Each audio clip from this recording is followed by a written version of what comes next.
Waa in aynu mar walba xasuusano in wax kasta oo nolosha inaga soo mara ay yihiin fursad aynu ku noolaan karno xaqiiqatan nafteena, isla markaana aynu aqoonsano in aanu jirin waayo-aragnimo aan faa'iido lahayn haddii ay liidato.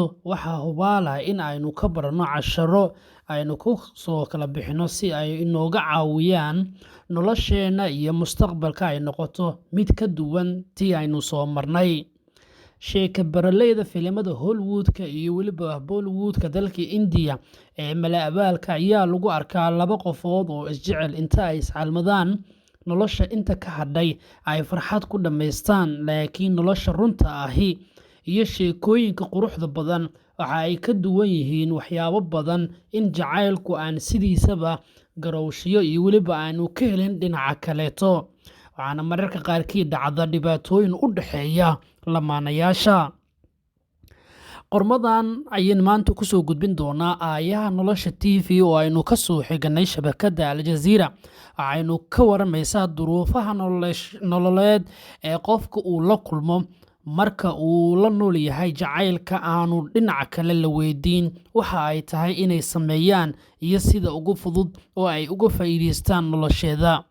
Xeeldeere lagu magacaabo Cecil Mroska ayaa warbixin uu sii daayay telefishinka Channel-ka ee dalka Canada. Waxa ay sheegeen in inkastoo ay suurtagal tahay in raggu ay ku dhacaan jacaylka dumarka oo aanay gabadhu la wadaagin, haddana runtu waxa ay tahay in haweeneydu ay tahay dhibta ugu badan ee kala kulanta xaaladaha jacaylka ee aan la wadaagin, lamaanuhuna ay si daacad ah isula wadaagin. Dumarku abuur ahaan ayaa ay u samaysan yihiin in dabeecadaha ah in wax kasta ay raadiyaan faahfaahin dheeraad ah iyo inay u fiirsadaan sida uu ku yimid iyo macnayaasha ku duugan jacaylka. Taasina marar badan waxa ay keentay faahfaahinta ay helayaan oo ay noqoto mid iyaga khatar u keeni karta. Dhibta haweenka hela waxaa ka mid ah in dhoolla-caddeyn yar oo qofka kale ay ku arkaan ay u dhaqaaqaan dabacsanaan iyo deymo ama sheeko si gaar ah u dhisan, oo ay sabab u noqon karto in markaaba ay gabadhu u qaaddo in ninkaas uu dareen jacayl u muujiyay. Marar badanna ay dhacdo in iyadu ay sidaasi ruuxda ugu fikirayso, marka dambena jacaylka ay u qaaddo uu yahay mid dhab ah oo aan ahayn dhalanteed. Caadi ahaan, jacaylka qofka uu ku dhaco waxa uu ku beermaa dareen xiiseeya inuu fasirto oo uu fahmo macaamilka dhinaca kale, isagoo weliba ka qiimeynaya in niyadiisu ay lahayd jacayl. Waxa ay xeeldeerayaashu sheegeen in qofka aad jeceshahay oo aad ogaato inaanu jacaylkaas kula qabin ay dhibaato aad u xanuun badan qofka qalbigiisa u keento, niyaddana uu ka jabo. Markuu xaalku qofkan oo kale ugu ladan yahay, ama marka qofka uu jeclaado oo uu kaga baxay ama jacayl uu kaga baxo iyo ballan, waxaa la weydiiyaa in uu hayo xasuuso aan fiicneyn iyo in kale. Waayo markasta oo dareenka caashaqa soo laba kacleeyo, maskaxda qofku waxa ay sawiranaysaa ceebaha iyo dhiirigelinta lamaanayaashii waxyaabihii soo maray.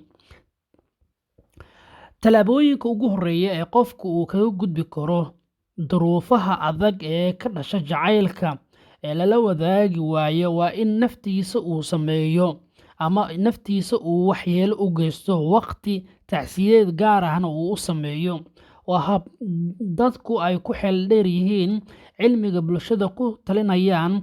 Qof kasta oo gooya xidhiidh uu qof kale la lahaa, xataa haddii uu yahay xidhiidh bini'aadanimo oo caadi ah, in isaga dhibaato ay ku noqon karto.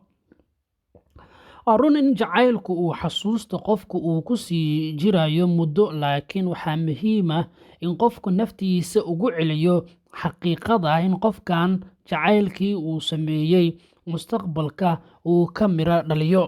Marka aynu fahanno xaqiiqada ah in jacaylka aynu u qabno uu yahay mid aanu dhinaca kale inala wadin, waxaa qasab ah in aanan maskaxda helin waqti badan oo ay kaga fikirto dhibta heshay ama ku sawirtay maalmihii wanaagsanaa ee qofka aynu jecelnahana aynu la soo wadaagnay.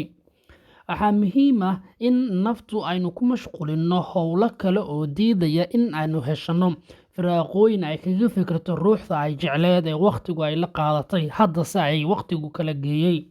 Waa run inay adag tahay in qofka la jeclaado uu yahay waxyaabo aan ahayn dheeldheel, laakiin ilowshaha iyo qofka inuu iska iloobo maskaxdana uu ka ilaaliyo waxay muhiim u tahay in waqti ay ku qaadato xasuusta. Markastoo qofka wax jecel laga tagana, waxaa muhiim ah in bulshada uu soo dhexgalo, halkaasna uu ka heli doono nafis fara badan. In habeen iyo dharaar dhexdooda aynu jacaylka kaga bogsanno waa arrin madhacdo ah. Maskaxduna ku hay inaanu dadku isku mid ahayn, ay u nugul yihiin qaarkood dhibta ka dhalata caashiqa guulaysan waaya. Xeeladayaasha cilmiga iyo xiriirka bulshadu waxay ku talinayaan qof kasta oo waaye araga ama ruux uu jeclaaday geeri iyo gaabsi midka uu doonaba ha ku waaye inuu maro tallaabooyin muhiim ah.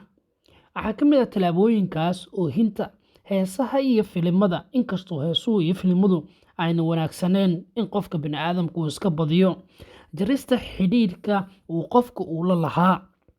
Tani waa muhiim. Qofka xaaladan ku dhacdo waxaa lagu taliyaa inuu jaro dhammaan xidhiidhada bulshada ee uu la leeyahay, ugu yaraan in waqti xaadirkan uu joojiyo waxyaabaha uu doonayo inuu mustaqbal ka hadlo. Sidoo kale xasuustir inuu qofku yeeshto. Waxaa fiican in qofku uu iska fogeeyo ama uu ka takhaluso dhammaan sawiradii, fariimihii, qoraalladii iyo shay kastoo xasuusta jecel maskaxdiisu ay ku soo celinayso. Dib ugu noqon habka fikirka ayaa muhiim ah, iyo weliba naftaada oo waqti aad geliso waa qodobka ugu dambeeya. Xeeladayaashu waxay ku talinayaan in qofka xaalad jacayl lagaga baxo ama lala wadi waayo ay dhibaato ku noqoto, ama in nafsadiisaba uu ku dadaalo in naftiisa uu u sameeyo waqti isaga u gaar ah oo keligeed ay isla shoorto, isla waranto, isla sheekaysato, go'aan ay qaadato. Mararka qaarkiina inaad keligaa noqotaa oo noloshu ay noqotaa mid ay ka madax bannaan yihiin dadka kale waxay ku horseedaysaa guul la taaban karo.